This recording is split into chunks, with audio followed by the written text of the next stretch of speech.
I don't take nothing that a doctor don't prescribe. I just take Paxil, Xanax, Zoloft, Flomax, morphine, Valtrex, Flonase, Plavix, codeine, Zyrtec, Zoma, Zantac, Ultram, Zocor, Zipro, Prozac, dopamine, Demerol, Lexapro, Tylenol, Vicodin, Lyrica, Lipitor, and Adderall, but I don't do no drugs, man. All right, we are back with another episode. Dr. Beard, Anna Allen. Most of you know who we are by now. If you don't, you can go back and look at other podcasts, and we'll give you the download there. But today we're going to talk about something that I feel is fascinating because of how it just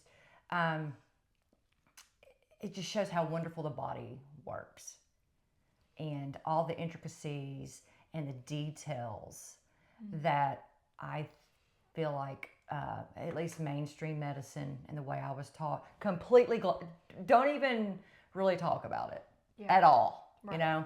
So we're going to talk about the vagus nerve and because it's really the superhighway between the gut and the brain.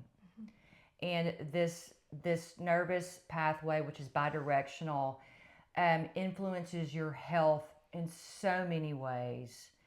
And there are a lot of things that we are doing lifestyle-wise, or things we're being exposed to in the environment that are directly influencing this bidirectional superhighway. Yeah. And you need to know about that. Right. Because a lot of you are getting misdiagnosed, being placed on medications, being given really bad advice by people who are completely ignorant of what all is involved, even though they may have MD behind their name. Mm-hmm. Okay? Yeah. No, I love it. I think the gut-brain connection is something that more people are talking about, curious about. So I'm glad we get to dive into really just a lot of the details of what is the science behind it? What is that? Why should we care? Yes. You know. Yeah. And so why should we care? Okay, because this nerve, which we'll talk a little bit more about in just a second, is controlling so much. Your mood, your appetite, your immune response, cognition, your resilience to stress, your hormones. I mean, everything. There's nothing that the vagus nerve does not directly or indirectly influence. Mm-hmm. And so we really have to pay close attention to what all can influence this nerve, which is, and we know that, you know, when it comes to things like anxiety and mood disorders, what people get sent, you know, to the psychiatrist. Okay, they're going to get placed on medications, and I promise you, because I've seen psychiatrists in my past, at various times, 20s and 30s. Never once did anything that we're about to discuss come up in conversation. It just didn't. Mm-hmm. And that is a crying shame. I feel like the entire world of psychiatry needs to jump on this bandwagon, especially just the functional medicine bandwagon in general, but this in particular, because they're not really doing anybody any favors. In fact, they're causing a lot of harm, in my opinion. I think that's a good note to mention too, specifically with the gut-brain connection, but also just thinking about that's what why functional medicine exists anyway. It's connecting all the different pieces. It's recognizing how the body works together. Yes, and it's not, you know, like you said, sending you to the GI doctor for your GI symptoms, your psychiatrist if you're having anxiety, specialty silo medicine. Yes. It just makes no sense to divide the body up into specific organs seen by different doctors when the entire body works all together. And that's what functional medicine doctors do best, is put it all together and take into account everything that these connections. Right. So I do want to just mention some vagus nerve facts, and I have them documented here because I don't want to miss anything. It is the 10th cranial nerve. It's the longest of the cranial nerves. The gut bacteria within your GI tract, the metabolites of those gut bacteria, like short-chain fatty acids, directly stimulate the vagus nerve. Okay, the vagus nerve primarily regulates involuntary functions, but it carries both sensory and motor motor fibers. The pathway, it is a pathway between the brain, the heart, lungs, and digestive tract. So and it's really just it supplies motor, parasympathetic fibers to all organs except the adrenal glands, from the neck to the second part of the transverse colon. So anything between here and basically your gut is being supplied by the vagus nerve. So all those organs. And then it controls certain skeletal muscles of the mouth, esophagus, pharynx, larynx. And so that's going to, it's going to influence your speech, your gag reflex, peristalsis, vomiting, heart rate, because it also has direct influence on the heart. And that's a whole other topic. And this is a huge topic in itself. So we're just going to kind of hit the highlights that I feel like that are most important for people to understand, because it's just it's an incredible system that God has created. And then also the vagus nerve regulates inflammation via the inflammatory reflex, which is this neural circuit that regulates the immune response to injury and invasion. So this thing is wanting to protect you in so many different ways. And protection can look different. And so you really have to pay attention to what all is influencing the vagus nerve. And that's why we're going to talk about the gut, particularly the gut-brain connection of this. Yeah, I think it's cool that that God created a vagus nerve that's connected to, like you said, so many organs. It's not just the gut. It's it's connected to so many organs from here to here. Yeah. But it is a nerve, which means it's going both ways, right? So let's kind of shift into bidirectional. Why does that matter? Thinking about going from the gut to the brain, we know that the gut can impact the brain, but also thinking about the brain is impacting the gut. Yes. And kind of, would you just break down a little bit more of why that's significant and what you're seeing in practice or in specific situations in people's lives where you're seeing that bidirectional effect? Because, well, for one thing, we were approaching, like you said, we were approaching illness and symptoms at where we think the symptoms are occurring and ignoring where they probably are actually originating from. Everybody wants to throw psych meds at people for anxiety and depression and things like that, thinking it's manipulating, your neurotransmitters, when it's actually stemming from gut health a lot of times. And I'm not saying there's not other things involved, but we've got to start. And it's like sometimes when people have a joint pain or a muscle pain, in orthopedics, we know this. It's like you get x-rays of that joint and the joint above and the joint below, because it can be referred. It can be coming from another place, not just where you think you feel it. Yeah. And so it just really starts changing your approach and your thoughts about gut health in general and its impacts on the brain. And then, of course, people who have had traumatic experiences, they're going through stress, concussions, traumatic brain injuries, and how that is impacting your gut health. You better believe that they're both impacting each other. Yeah. And so I was reading this the other day, in the Bible there was a word, a Hebrew word, and in the Bible it says soul, but when you look up into the Hebrew word, it's gut. So they were like, the soul was in your gut. And that just kind of like, well, that's interesting, because just like go with your gut, and I'm like, I'd love to look more into what was going on in their minds, or what God was telling them, about this Right. system. But you do notice small things like that, whether it's like you're nervous and you have a stomach ache, Yeah. or you get excited about something and you get butterflies Right. in your stomach. Yes. Like those are immediate signs to your body that these are connected. And that's what you see play out in practice. People who come to me who are chronically stressed or have just been through an acute stressful event or have had trauma that they've not dealt with, concussions, they have GI issues. They're always going to have GI symptoms.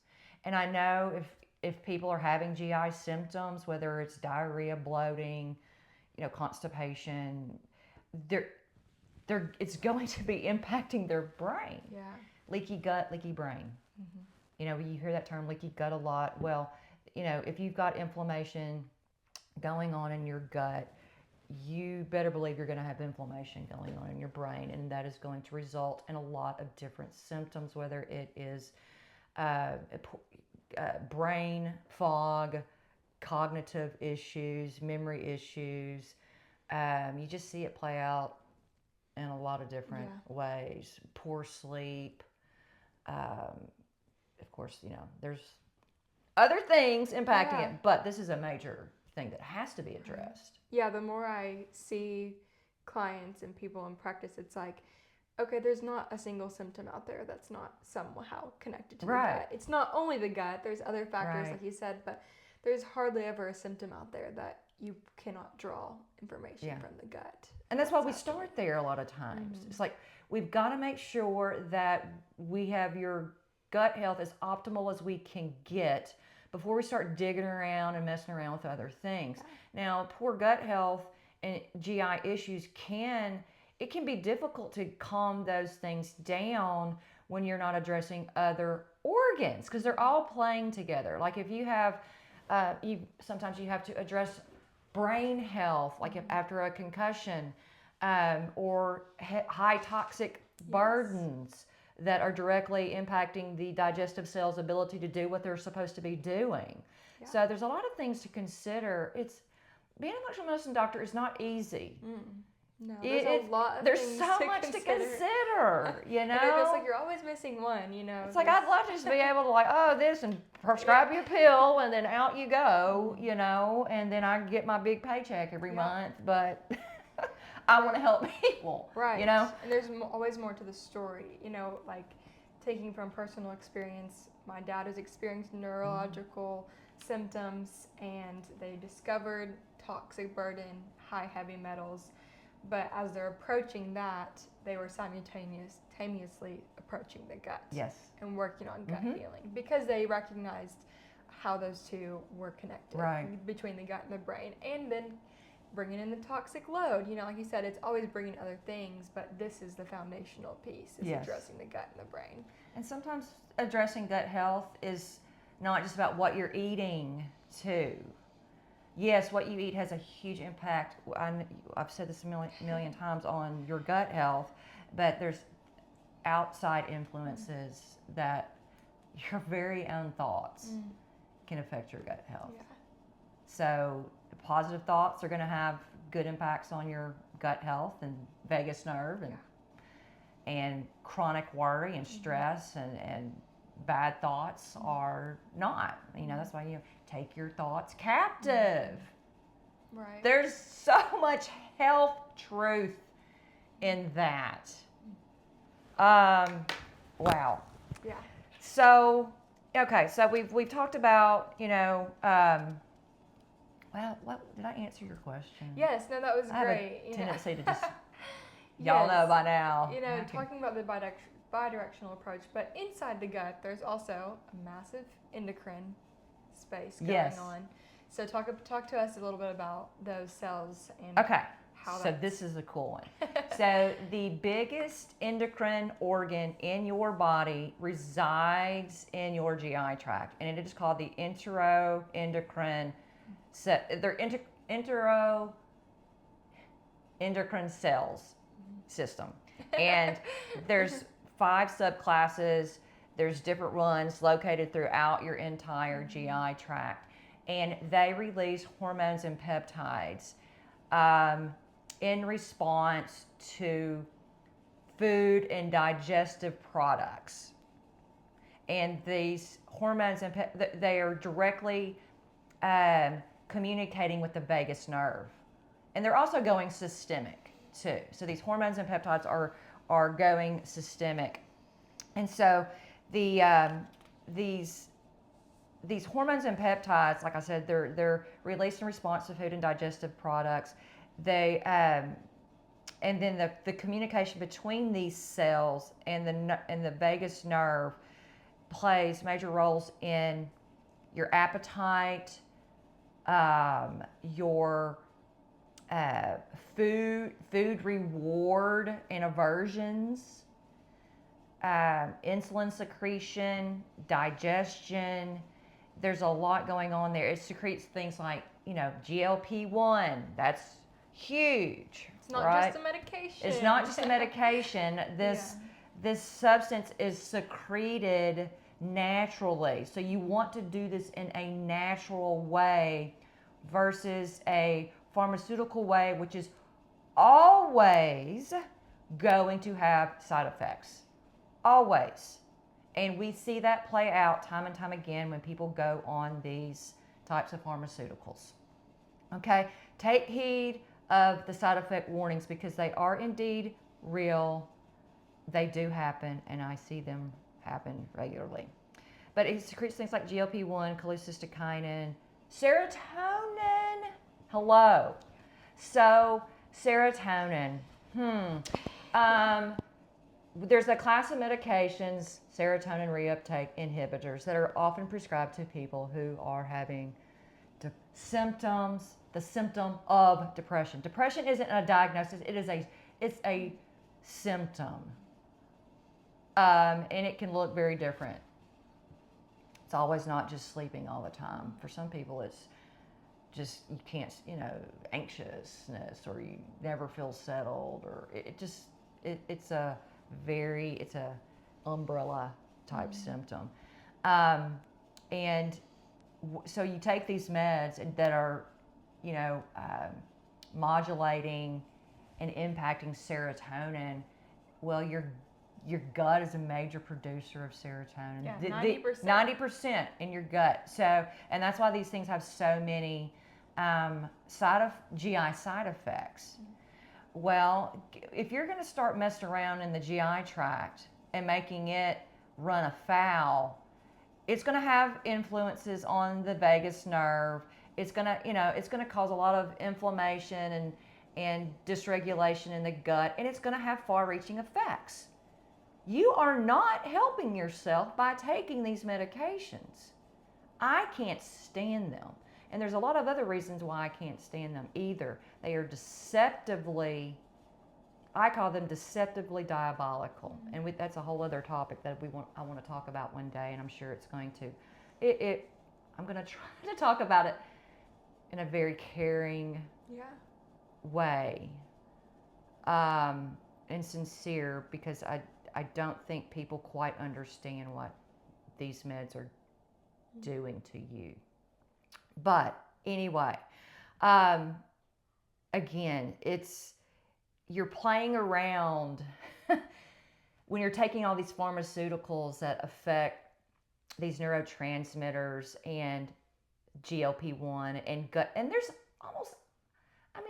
more meds than not that impact your gut health somehow. What do you think that's going to do when now we know so much is going on in the gut? And it just shows us, how connected the brain and the gut are, how connected the gut is to every other organ in your body. Everything, yeah. Because if all of these medications and pharmaceuticals somehow have a relationship and effect on the gut, that's just showing you that all these organs, the brain, everything in your body it's somehow going to be connecting impacted. your gut. Yeah. Yeah, I know. So you've got this, again, the stress, trauma, mental health struggles are gonna damage gut function. No way around it. That's just the way it works through this nerve. Okay, and then you just have to again remember and this is where I think counseling, especially cognitive behavioral therapy, or just addressing things that may have happened to you in the past or recent, you've got to talk these things out. And I think the best way is spiritual counseling, is to always bring truth into the situation, and God is truth. That is going to get you far better results. And because if you don't, it's just the impacts it has on your gut health, and thus your entire body is never going to, you're just never going to get the healing that you need. Yeah. You know, seek first his kingdom, his truths, and all of these things will be added to you, meaning your health. Right. That's Right? a very overlooked gut health topic, I think. Uh-huh. People want to jump to probiotics. They want to jump Yes. to what can I eat? What probiotic do I need Make to me take? a diet plan. Do I need more protein? Do I need more fiber? Do I need more greens? Do I need more variety? Yeah. Do I need a carnivore? Whatever it is, they're jumping. They're looking for a solution. That's often, found in. And I want to know, in your- when's the last time you sat down, talked, and then listened to what God had to Mm-hmm. say? Can you tell me that? Then we'll talk about probiotics. No, I mean, I would love to be able to do that, but, because of the nature of the job and time, we sometimes have to, but we do ask about that. Yeah. We ask about people's spiritual beliefs, and if I see they're a believer, I always bring that into the conversation. And sometimes if the Holy Spirit prompts me, I will do it on others who didn't mark that, Yeah. But anyway, that's why we have Pastor Blake as a part of our membership, Yes. because it's crucial. It's that important Yes. for your health. So let's talk about some signs that your gut health. What are we seeing? What are you we seeing? in practice? What are you seeing Yeah. when you are talking with people, whether it's in practice or whether it's at church, in your communities? What symptoms? What do you see? I see a lot of anxiety, especially Rampant, isn't it? in young adult population, especially in young women. It's chronic anxiety on anti-anxiety, antidepressant medications, Which are making things worse. for very long term. Most of their life they've been on these, and so as a Makes me result of sad. that, they're experiencing mood changes.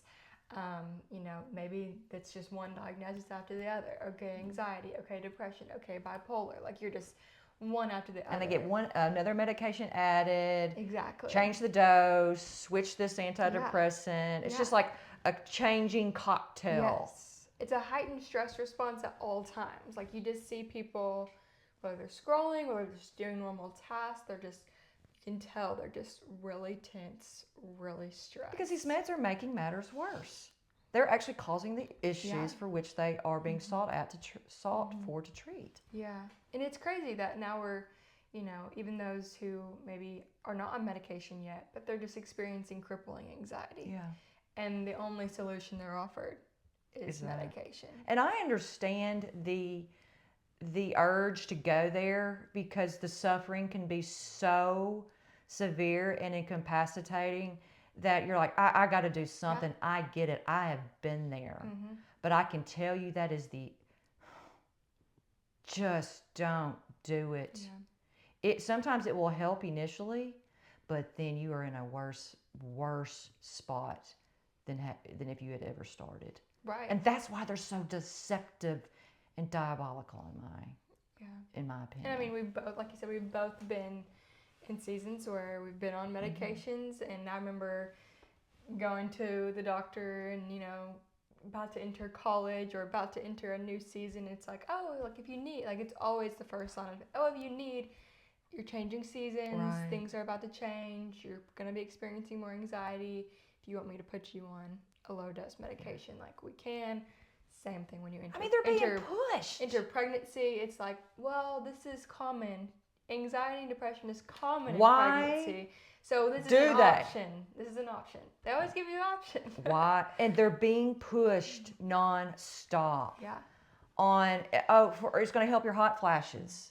So you make it through your younger years without getting them. They're going to try to get you in your older years. And it's like, why? These things are being pushed more than statins. And you better step back and think about what is going on, knowing what you know about the pharmaceutical industry. Yeah. Okay, they're not your friends.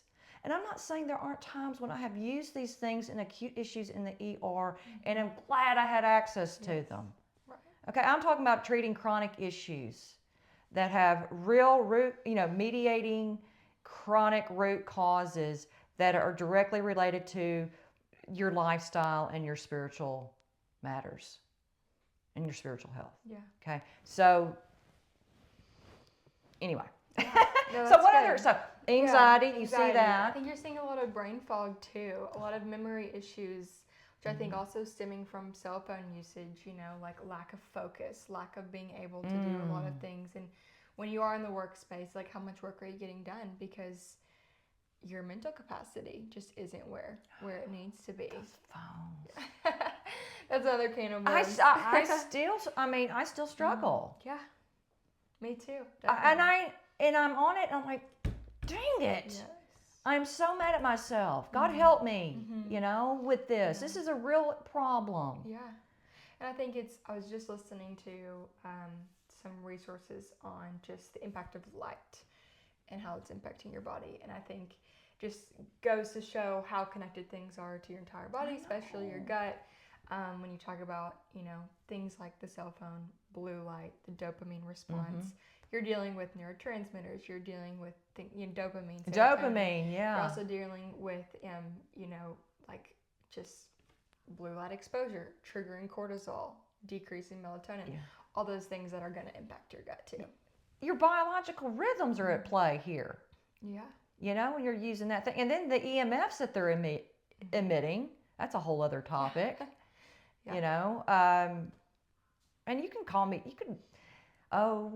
say something about tinfoil hat. I don't care. I'm so well beyond that. Yeah. So we've got, you've got this brain fog, this anxiety, poor sleep, trouble losing weight. We had this is way back before, this is a long time ago, and you probably wouldn't have worked with us back then because you thought we were too crazy, but we had a weight loss program, and we literally ran with this on the radio, this little catchphrase that said, heal your gut to lose your butt. There you go. And Paul and I, when we came up with that, we were laughing, and we're like, that's kind of catchy. Do we do it? And so we did, but I tell you what, we got so many calls when people heard. It was like people really thought that was funny and catchy, and they're like, sign me up. It was a weight loss. It was very successful, but yeah, because it is so much of people's weight struggles are directly related to what the vagus nerve, how the vagus nerve is being impacted. Absolutely.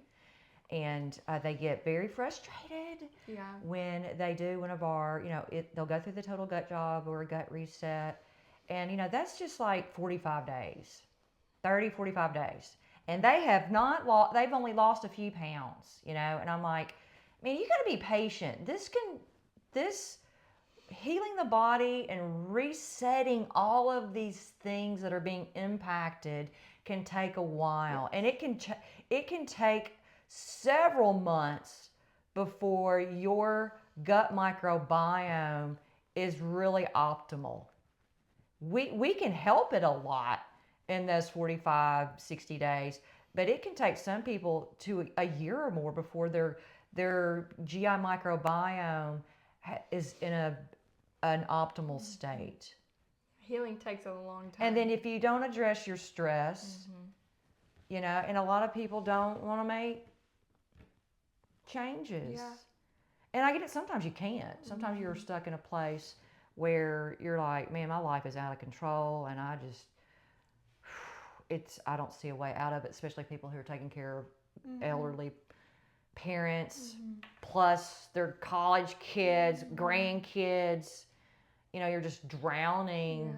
And I get that, and the only thing I can tell you is, you got to go to God and let him say what he needs to say about that situation. Yeah, and I think the stress conversation is a really big one too. So if you want to dive into like, how is stress impacting the gut. And how is that connected to, you know, obviously it's connected to the vagus nerve, your nervous system. Yeah. But why is it that stress can do so much damage on the gut? Stress puts you in that, you know, that fight or flight state. So your cortisol levels are high. Your, you know, adrenaline goes up real quick. That's those acute stressors. But that chronic stress is just increasing keeping those cortisol levels high, which will influence your insulin levels and cause a lot of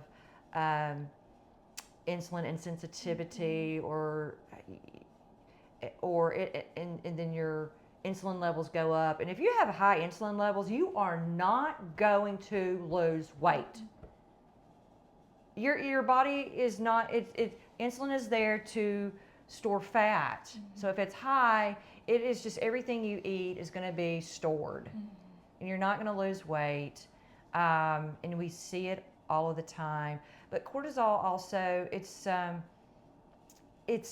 cortisol states are impacting gut motility, even the very own makeup of your microbiome, just that stress response in general. There's a lot of other stress hormones that are at play too. It's not just cortisol. There's a lot of other stress hormones that are being released and mediating what's going on in the gut, but it's impacting, you know, your gut lining, the permeability, stomach acid production, your liver function, bile production, all of these things that go into the mix to assist with proper digestion and absorption. Right, and that's such a huge concept that I feel like I try so hard to get people to grasp in understanding that when you are stressed in a stressed out state, whether that is mental, psychological, whether it's toxin exposure, whether it's the food that you're eating, so many different types of over stressors. exercising, yes, all of those things. When it comes to your gut, your body is going to deprioritize digestion, slow down motility so that you can have blood flow to fight this bear that's in front of you. And chronically, that's going to reap a lot of, you know, you're going to have a lot of repercussions from that because you're not digesting your food. It's causing more inflammation. Your food is just sitting there. Okay, that's when you might experience reflux, low stomach. You know, cortisol decreases your stomach acid. And that's where digestion starts. That's where so important. That's why we do the baking soda test on a lot of our patients who are having reflux or heartburn or, you know, symptoms. It's like, oh, that PPI was probably a bad idea by your doctor, you know. And then, you know, we call it, you know, fight or flight versus rest and digest, but it's also feed and breed. So you're not digesting, and your body is not in a place where it is going to reproduce. Because you're in a fight or flight. Reproduction is the last thing on the agenda, because if you're in that state, you don't need a baby to take care of. So the body's not going to do that to you. And so we see a lot of patients for infertility issues, and you start addressing their gut health and their nervous system, and their periods start to normalize. Their hormone levels are starting to reach, you know, normal levels. We worked with one patient who had been seeing an infertility specialist for a while, and she could never conceive. And she worked with us for a couple of months just on gut health and some of the foundations, and she conceived. Didn't carry it to term, but her doctor was ecstatic. He's like, I know you're very sad about, you know, the loss, the miscarriage, but this is a sign that your body is headed in the right direction. There's healing. The healing is occurring. And your body feels, like you said, safe enough to reproduce. That's, you know, one of the biggest signs that I see when working with young women is like, does your body feel safe enough to ovulate? Does your body feel safe enough to digest your food and not have, you know, the indigestion? Those are just immediate triggers in my mind that the body doesn't feel safe when we're seeing Women need to feel safe.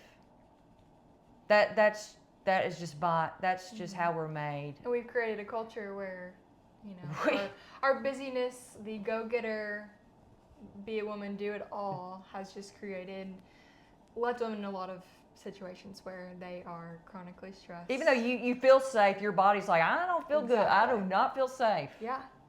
Isn't that incredible? Yeah. Something to think about, guys. We could probably do a whole podcast on just I know, just the safety mechanism. And then the people that are always getting sick, or I got shingles again. I'm like, oh, you don't need to get another shingles shot that gives you shingles, by the way. That just tells me that their body is chronically stressed, and these people always have GI issues too. I know. I mean, I don't even have to. I know you do. And sometimes you don't have to have overt GI symptoms to have GI dysfunction and a messed up microbiome. I think some people don't, when we're asking them to fill out the symptom questionnaire, probably don't mark things because stuff's going on in them that they feel is probably just normal. It's normal to be bloated. So I don't have any bloating. Yep. I thought you're supposed to just kind of blow up after you, you know, or constipation. It's like, I don't go every day, but that's normal, right? Well, when you talk to your friends, it probably is. It is. You know? Yeah, you talk to your community. So confirmation bias exactly. by the people the unhealthy people you're hanging out around. Right. If you want to be unhealthy, hang out around a bunch of unhealthy people, because you will. And you'll exchange microbiomes. Did you know that? The skin microbiome. If you sit with people, we right now are exchanging. Hopefully good things. Good things. I hope. We're definitely exchanging good microbiome, which is a good thing because that's how you diversify. Right. And so, maybe getting close to that leper, they get some of your good microbiome, you know? Right. Yeah, I mean, that's true. And your gut is just, I don't think people recognize how much the gut microbiome produces that affects the brain, that trickles up to the brain. I think when you think of the gut microbiome, you just think, oh, these are just bacteria, they just stay right there, just hanging out, helping you eliminate. That's the extent of it. But when you really start diving deep into it, like you said, it's an entire endocrine organ. And then also talking about the gut bacteria actually is doing a lot of work. It's producing neurotransmitters, like you would mention with the psych meds. You think that you're just addressing the brain, you're just addressing those. And the whole chemical imbalance thing is such BS. Don't fall for that. Because I mean, it's connected to your gut. It has to be. I mean, are there neurotransmitters involved? Yes, but not in the way that they are being explained to you, if they're even being explained. And where are a lot of neurotransmitters being made? A lot of it's just neuroinflammation. And so we talked about, and I mean, the list is endless when it comes to, signs your gut health is, impacting your mental health. It's all over the board. And then of course, they got to label you with something when you come into that clinic visit, because they don't get paid unless they mark something down. They got to mark you down for something. Right. I think people get stuck in that diagnosis cycle of like, this is what I have, so let me fix this diagnosis, versus the way that you mentioned earlier. These are symptoms. These are not just a diagnosis of depression, of IBS. We have to think about a diagnosis tells you nothing about what's causing it. It's just a name given to a collection of symptoms that satisfies an ICD-10 code, which then tells the doctor which medication or procedure or surgery or whatever is needed next. Yeah, which is a sad reality because AI will be taking that over pretty soon. Very soon. It's already done. It's already doing a lot of the work for the doctor. And that is pitiful. Pitiful. When you're moving, like what functional medicine doctors do is looking at the whole person and saying, okay, this isn't just a diagnosis. It's a collection of symptoms. Now let's figure out what's causing. All symptoms. The things that we need to consider. And sometimes you really gotta, the questions that I end up asking people is just, and the things you find out is wild sometimes. And it's like, all right, when we're doing all these things and stuff, what else, what are we missing? And so we just start asking, and hopefully we ask that right question. And a lot of times it just like opens up a whole other conversation, which is, it takes time. That's why, functional medicine is an intense thing for some people. Some people can just do the foundations and they thrive. Right. And it's like, woohoo, and I feel like that's a lot of people that could just be helped by just doing the foundations. But everybody wants to see massive total restoration in 2 months. Right. Unrealistic. Which that's what sells too. Yeah. Come to me and I'll have you better in 30 days, whatever it is. Yeah. But we know, that's a starting place. And you will feel better often. Yeah. But that's the starting place. Yeah. Yeah. I know it's tough, but I've been there too. You want to be well right then. Yeah. You're like, why am I not better? I've been doing this, and this, and this, and patience. Yeah. Patience. So we've talked a lot about the gut-brain connection. We've talked a lot about symptoms you may be experiencing, what is affected. But I know people are asking the question, okay, now what do I do? How do I impact the gut-brain connection? How do I support the vagus nerve specifically? But also, how am I impacting, the gut? How am I impacting the brain in ways where they're both benefited? So, okay, you gotta address your diet. It's always there. Start there. Yeah, I mean, and it's not rocket science for most. You have to eat real food and stuff that doesn't have the least amount of processing, the better. And processed foods it's a blanket term. There's lots of foods that has been processed, but there's certain foods that have got so many added things to them that just really do not need to be in there. So you want to stay away, of course, from the GMOs, bioengineered products, high fructose corn syrup, food dyes, all the added thickeners, the dextrose, blah blah blah. That's packaged foods tend to be like the worst offenders. And you can find things that have just like 3 ingredients.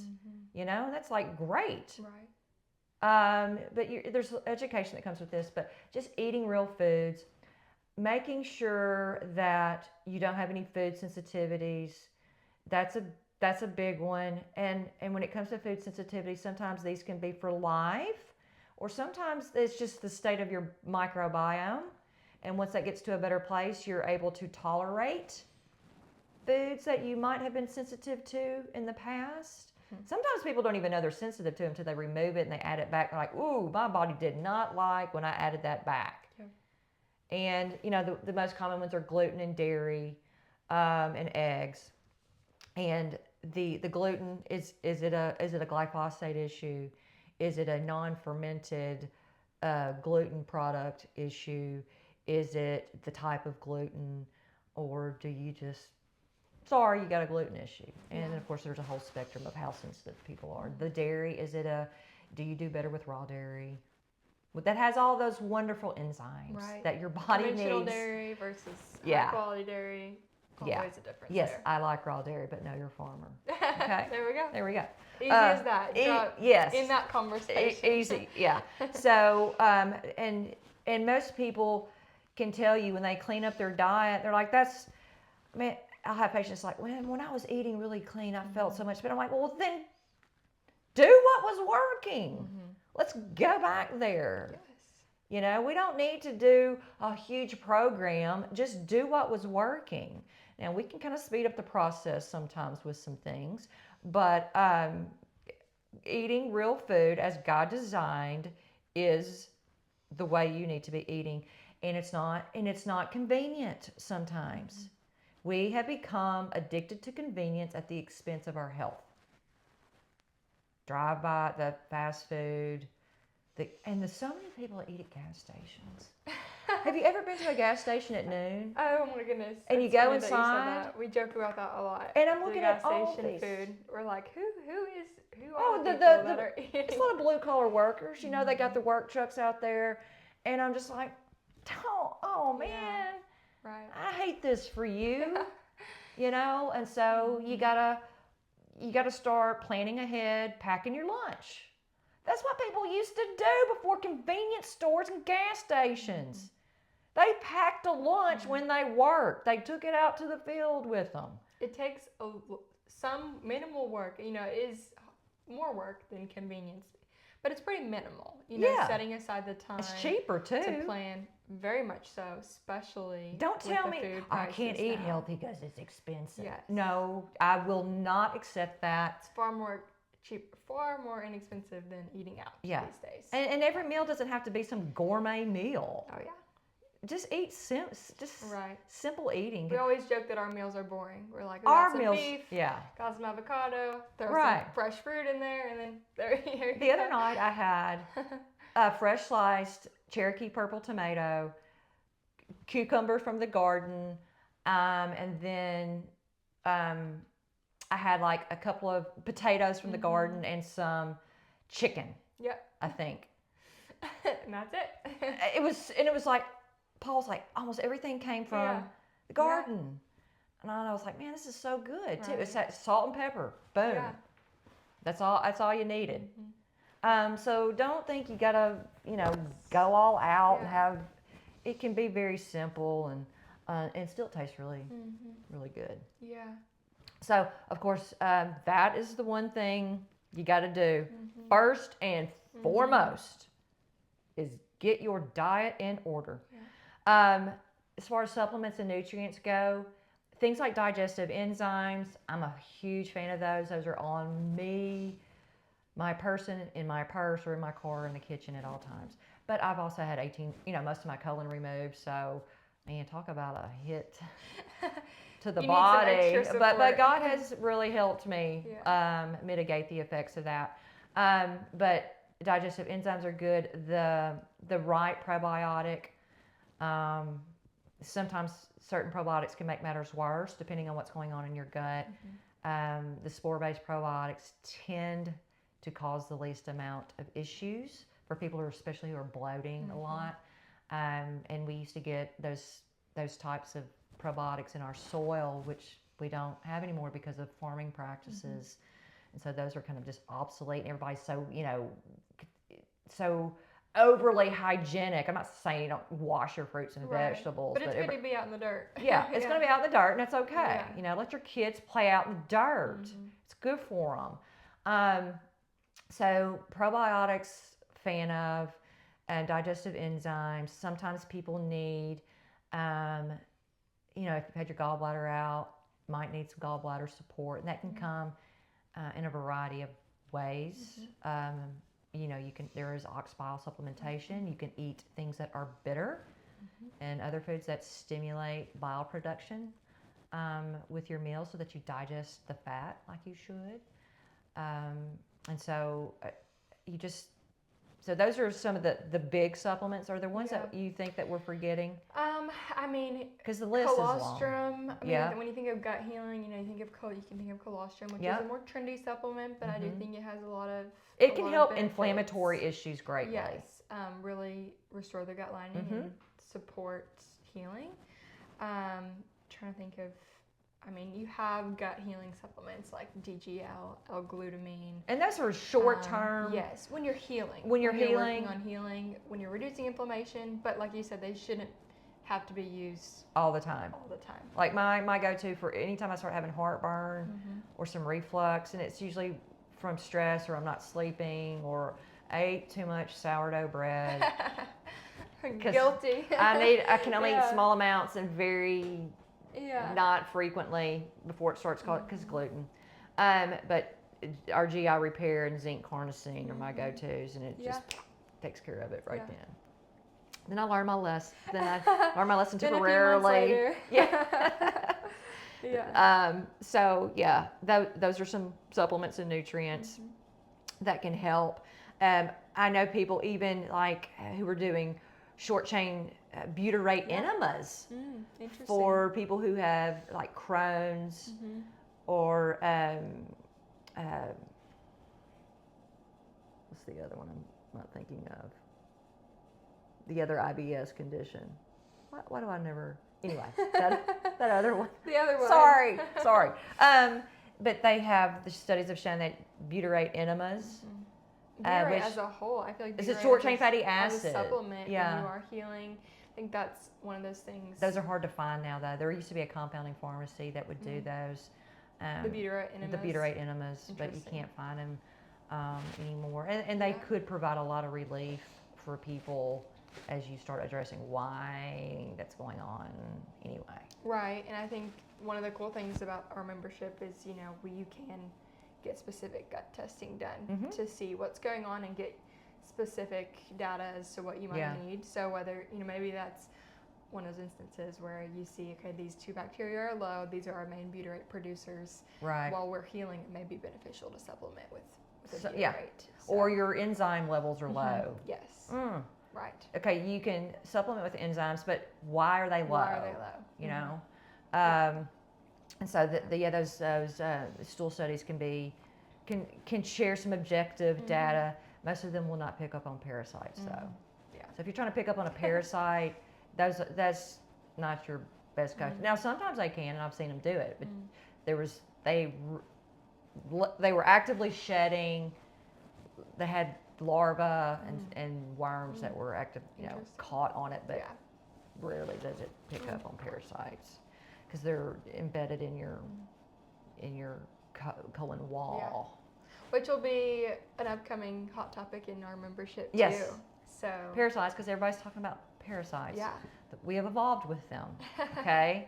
So we all have them, and they're not always doing bad things. Yeah. So constantly being on antiparasitic therapies is no bueno from where I stand. Yeah. So vagus nerve activation. There's so many things that can stimulate the vagus nerve. We do this all the time, deep breathing. Just sitting there, taking deep breaths, trying to clear your mind, silence your mind, which takes practice, by the way, silencing the mind. Man, I went through that practice, and it is not easy to do. And there's a book that I think I had. Where is that book? Oh yeah. Accessing the Healing Power of the Vagus Nerve. This was written by a guy, Stanley Rosenberg, and it's a self-help book for stimulating the vagus nerve and helping your body just kind of calm down and get into that better state of feed, breathe, rest, digest. And there's so many things in this book that are fascinating. Did you know there's a place in your inner ear canal that has the ears. the vagus nerve reaches in there, and you can that's why it feels so good. It's like it's stimulating your vagus nerve.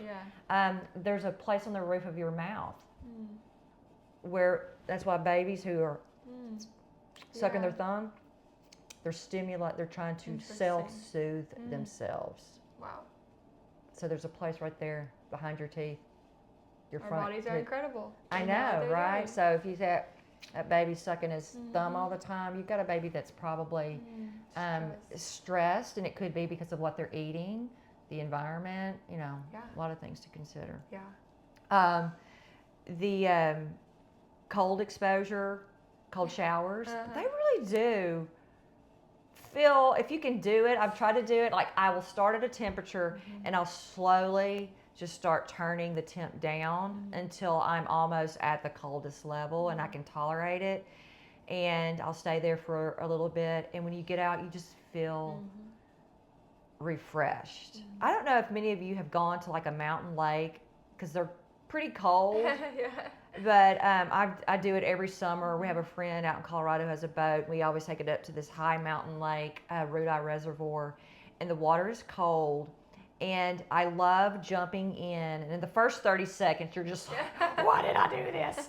This is so cold. And then you start to acclimate. You feel good. And when you get out and you're just laying in the sun, that is the most relaxing feeling. Yeah. It's just like, oh, I could do this every day. So there's something to There's it. something to it. Absolutely Yeah. something. And I've had people who tell me that's the way they start their day out, Yeah. is with a cold shower, and I used to That's think what they my were husband nuts. does. Yeah, my husband does that. So he says he swears by it. Well, I will tell you one thing, hot showers, and be careful with this. Hot showers will dilate your blood vessels, and they will tank your blood pressure. And so the heart compensates by increasing your heart rate. Because when your blood pressure tanks, you got to increase your heart rate to get the blood, to keep the blood flow going. And so it can make you feel very anxious after a hot shower. And so I've had to kind of pay attention to that. So you might want to pay attention to that too, especially if you're having trouble if you're stressed out and you know you've got a lot of HPA axis dysfunction. Hot showers probably aren't your friend right now. They can feel good, but they're probably not your friend. So just kind of dial it back a little bit. Singing, humming, worshiping. I mean, singing. Yeah. Making a joyful noise. Sometimes I don't think the noise is joyful to human ears. Right. But God probably hears that very, very differently. Whistling. My dad's always whistling or humming or doing something like that, and the guy's just always, most of the time, he's always just in a good mood. Gargling, I'd never really thought about that one. Vibration. It's definitely the vibrations. And I know this might, like when yoga, when they have you do, it's vibrate. There's something to. It's vibrating. Yes. You're vibrating. I'm not trying to portal demons when I do. That's the last thing I'm thinking of. And so it's vibrations. And there's a cool story about vibrations. Do we have time? It's a short story. Yeah. So I went to hear a guy he was a physician who was on one of the Everest expeditions.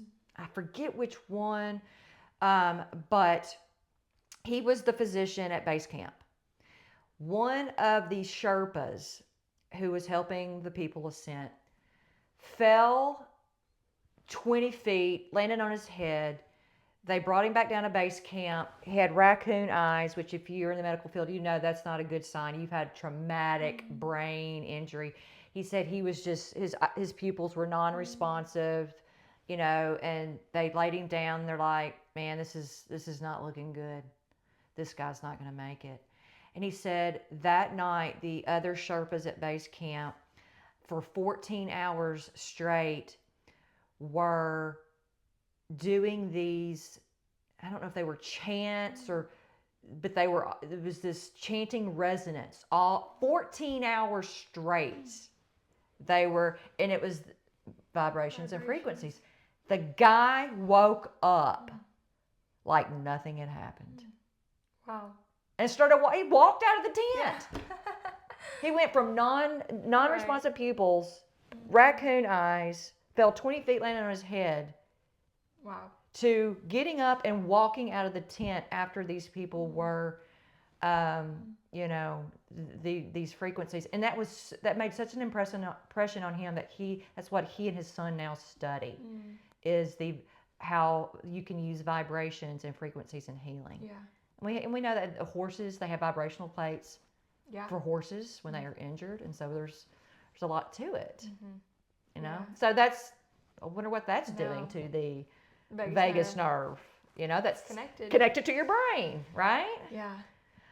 It's cool stuff. Yeah, it's incredible. Of course, my favorite is prayer and meditation. Yeah. Because it just makes you calm down.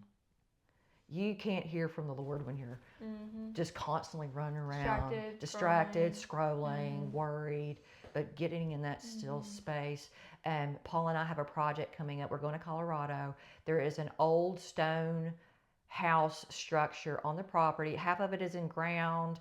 It's small, and I don't know if it was like a root cellar or something, but there's a window in it. So I don't know what it was being used for, but we're going to renovate that and put on a new roof with some boards, redo some rocks that have fallen off, and that's going to be my prayer room. Yeah, I love that.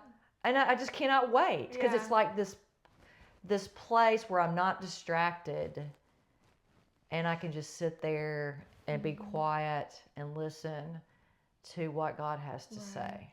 Because I'm ready. I'm so ready for that. Yeah. Because I feel like I get distracted here at home. Oh yeah.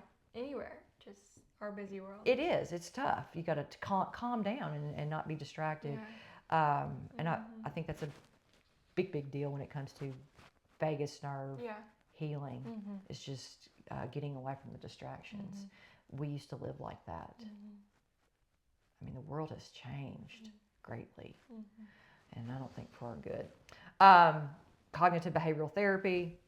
There are people trained to help you do this if you are having trouble doing it on your own.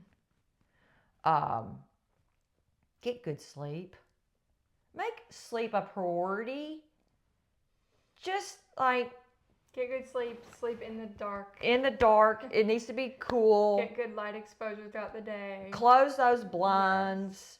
And get rid of the electronics. Don't be scrolling on your phone in the bed. Don't get in the bed until you're sleepy. You know, make your body get used to getting in the bed and associating it with sleep.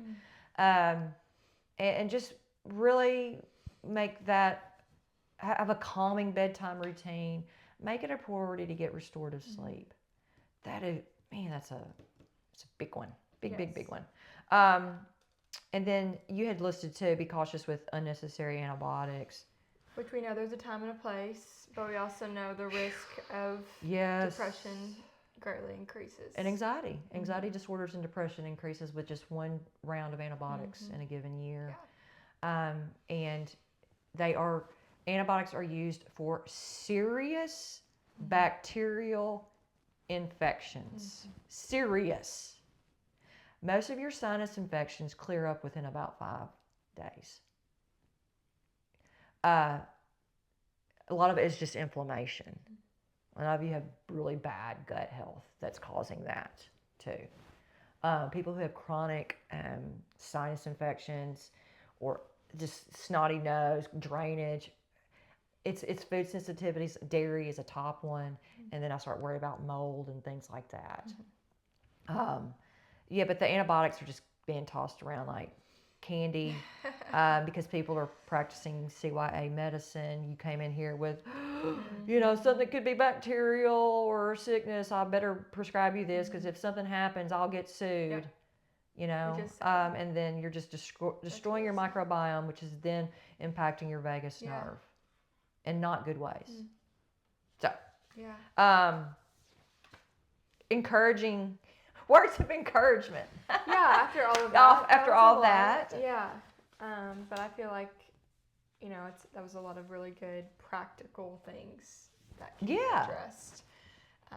And just to hopefully help you recognize maybe some of those symptoms in your life where you're like, okay, I think this is connected to my vagus nerve. I think this is a nervous system issue. I think it is a gut issue, not a prescription. Right. Don't head straight for a prescription. What you think is in your head, it could be in your gut. And I see it all the time. People come to me, I'm anxious. I'm moody. And you start working on their gut health and it's like, man, I feel more energetic. I'm sleeping better, which will instantly make you feel better when you're sleeping better. So from experience. I know definitely a good night's rest. And I'm like, what is going on? I feel like I can do anything, which praise God, that's getting better.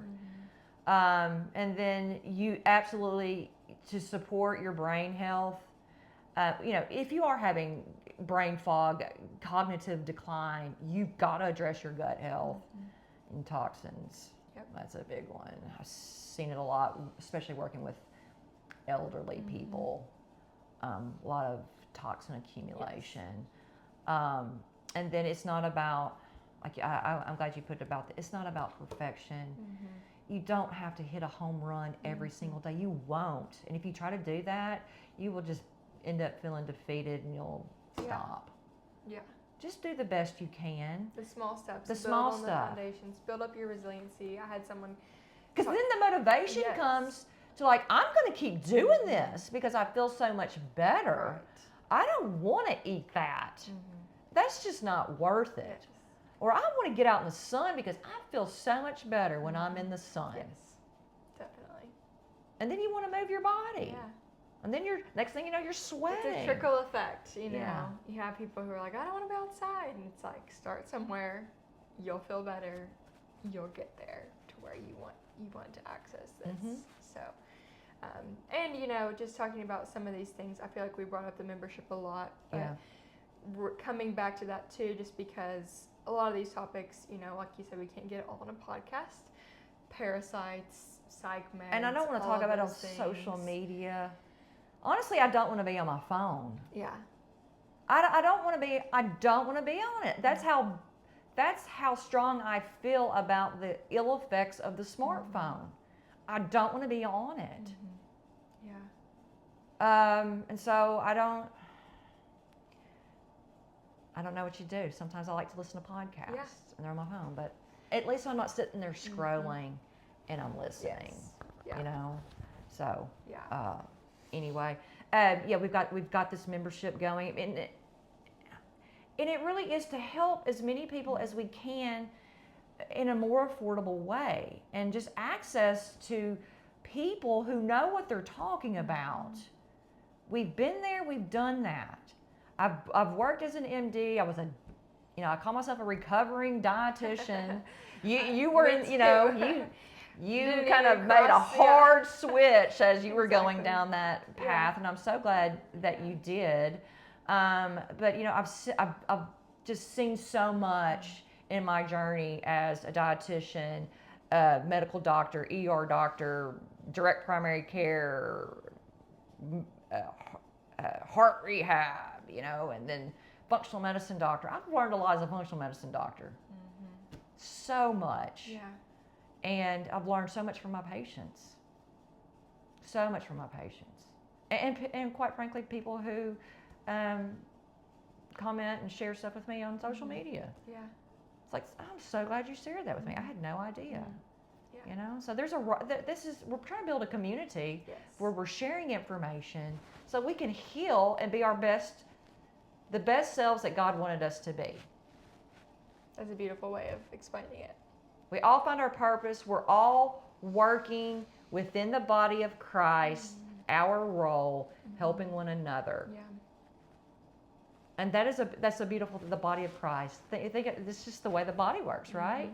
No organ is more important. Every single member is important. I don't care how big or what kind of job it does. You can have that one little thing that does this one organ that does this one little thing, but if it's missing, the body will not work. And I consider it like that old little man that sits in the corner of church and doesn't really say much, but he's just as important as the rest of us. Yeah. Okay. Yeah. All right. Great. Oh, so I hope you enjoyed that. Yeah. I did. That was fun. Yeah. I loved talking about this topic. That's a good one. I'm glad we did this.